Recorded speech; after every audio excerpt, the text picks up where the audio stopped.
Hello and welcome to this Robustel quick pitch on the smart roaming V2 software that is featured in all mainstream Robustel 4G and 5G routers. Smart roaming was first introduced about 3 or 4 years ago to introduce higher reliability. That is the key goal of smart roaming, is to be more reliable. 2 years ago, V2 was introduced, giving the ability to do speed tests and adding other supporting features to allow you to manipulate roaming SIMs or multi-network SIMs as they're known. Um, to understand why smart roaming is important, in itself is quite a complicated subject, but the bottom line is if you have experienced buying a roaming SIM that is sold on the premise that with more networks you can have higher resilience, you can have better reliability. That is what it boils down to. But because of some of the complexities of the technology, the experience isn't actually as good as you had hoped. And a lot of that is to do with automatic network selection, which occurs in the hardware. It's not a SIM side issue, it's a hardware side issue.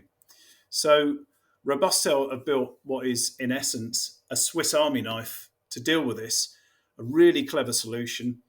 So the backstory, if you want to read a bit more, you can go to robustel.com resources, white papers, and grab the smart roaming V2 white paper that actually goes into the 3GPP standards to help you understand where there's some problems and where Robustel software lends a hand.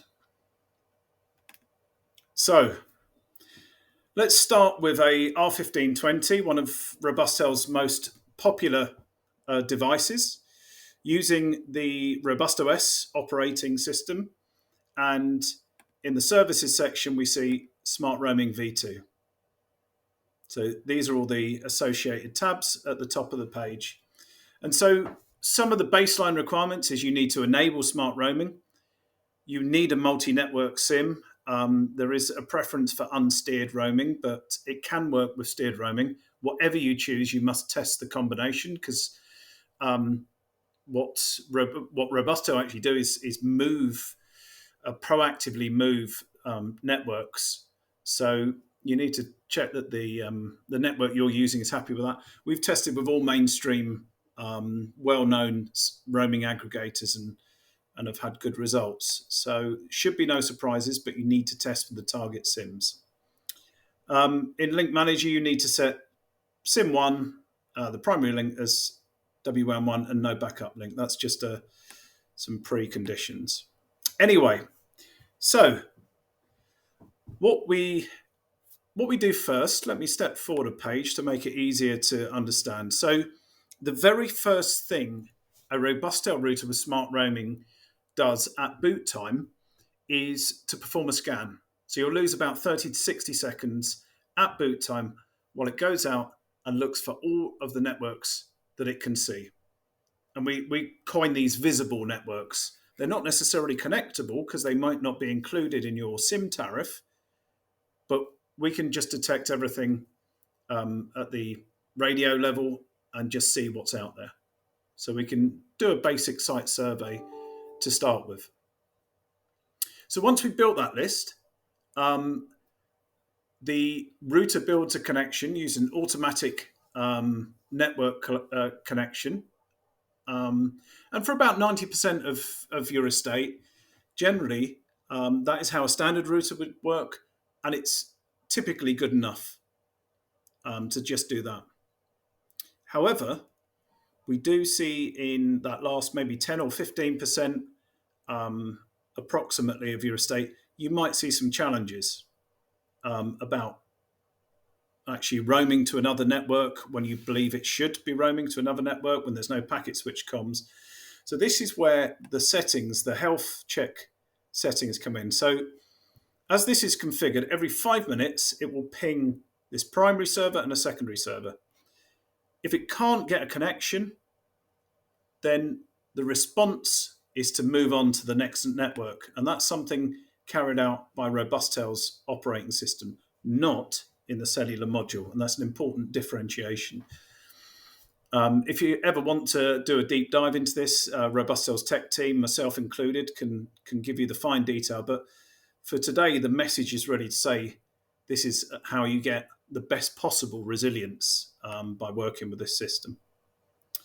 So we can do a ping test. What we can also do is we can include variables like signal strength, network delay, so ping round trip time, and the rate of packet loss can also be indicators that we use to determine a healthy or unhealthy connection.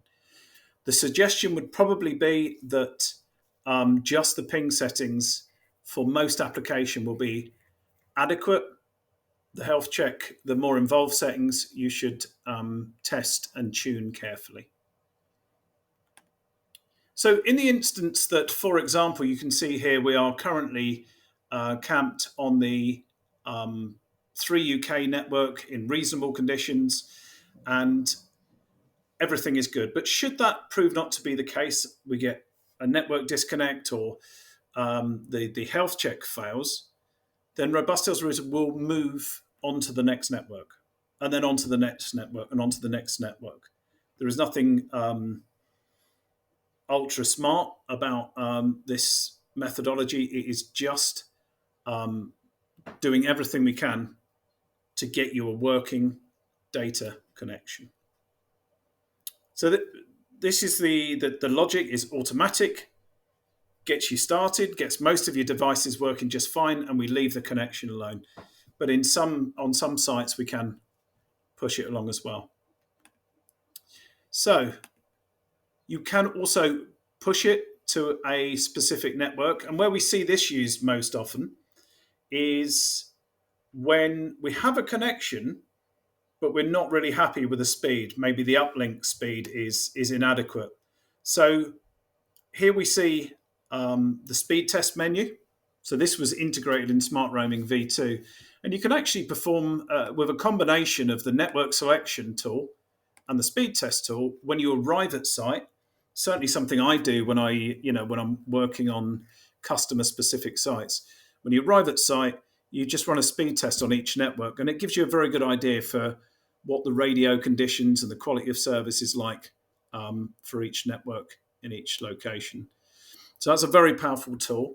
One of the things that is important to mention is the speed. There isn't an automated speed test at the moment because conditions can be very dynamic on 4G. They can change very readily. Trying to build in decision making on running very regular speed tests actually could become quite problematic and cause more outages than it saves. So at the moment, just some manual intervention for slow networks.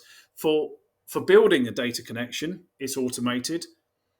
For improving the speed, you can either come in through the GUI or any of the commands you see here that I'm demonstrating today, you can do via a SMS message. So absolutely everything is supported, rescanning, selecting networks, running a speed test.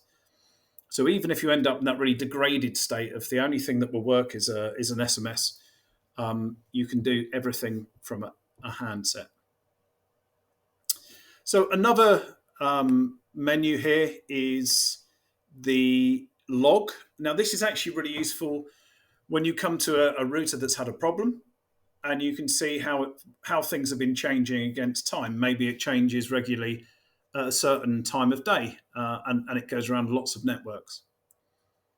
One of the other important things that you can see from this view is the failed reverted to automatic outcome. Typically, when you select a network manually, it will try that network. If it's successful, you get a connection, and if it fails, it just sits there and does nothing. And obviously, that's very undesirable if that were the logic of this system. So failed, and then it fails safe and reverts to automatic. And in essence, it starts the smart roaming process from the beginning. We go to automatic network selection. If automatic doesn't do what we need, then we step through other networks. So that is smart roaming in a nutshell. The key thing is it gives you the ability to understand what networks are visible, to move you from network to network without any manual intervention, to do everything it possibly can to get your uptime to 100%. And where your application might be speed dependent, CCTV or something like that, if you're really struggling, then you can do something about it. You can measure, and then you can make a change with the speed test tool and the network selection tool. And so, just as a last passing note, this is the Robustel Cloud platform, and we're certainly not going to go do a deep dive into this today. And just to conclude today's conversation about smart roaming, I'd like to share with you briefly a view of the router that we've been working on from the cloud platform. This is in the when you choose a device, the report section, and the report is connection log. And this gives you a detailed history, very detailed, the network, the band, down to the cell tower, cell ID. And it shows you how it's been behaving over time. And the really valuable thing here is that even in a network outage and you lose everything, this view remains. And generally, if something is quite stable, it's probably not a network issue. But if something's been jumping around a lot, certainly we know anecdotally that it's likely network issues are cause of the problem. So it gives you an idea of which direction to go in. So that's the RCMS Cloud platform. There's the white paper if you'd like to learn more. And of course, the best thing you can possibly do is get a product like the R1520 or an R5020. Now 5G smart roaming is supported. And just give it a try for yourself. It's a great tool. Maybe take it in a vehicle, go to different sites, get very different radio conditions as you travel around. And probably one of the best ways to really learn and get a feeling for GSM and what's actually happening out there.